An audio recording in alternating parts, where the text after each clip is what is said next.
नमस्कार प्रेक्षकांनो, लग्नानंतर होईलच प्रेम मालिकेच्या आजच्या भागात आपण बघणार आहोत.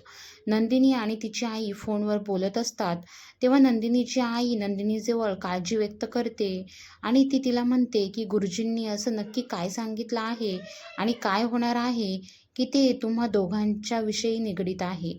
इकडे नंदिनी पण टेन्शनमध्ये येते, पण ती आईला काही न कळवताच फोन ठेवून देते.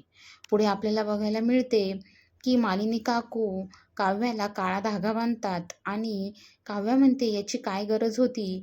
तेव्हा नंदिनी काकू म्हणतात की हे फक्त तुमच्या काळजीपोटी आहे आणि ते काव्याला ड्रायव्हर काकांसोबत जा म्हणून असं सांगतात.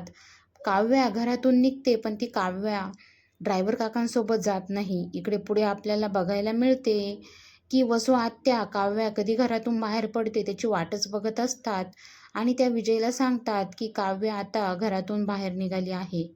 पुढे आपल्याला बघायला मिळते की विजय काव्याला त्रास देण्याचा एकही चान्स सोडत नाहीये आणि तो कार घेऊन काव्याच्या पाठीमागे जाणार आहे आणि तो तिला धक्का देतो. आता पुढे आपल्याला बघायचं आहे की काव्याच्या बाळाला काही होणार नाही ना, आणि विजय याच्यावरती काय करतो. तर अशीच लेटेस्ट एपिसोड बघण्यासाठी चॅनलला सबस्क्राईब करा. धन्यवाद.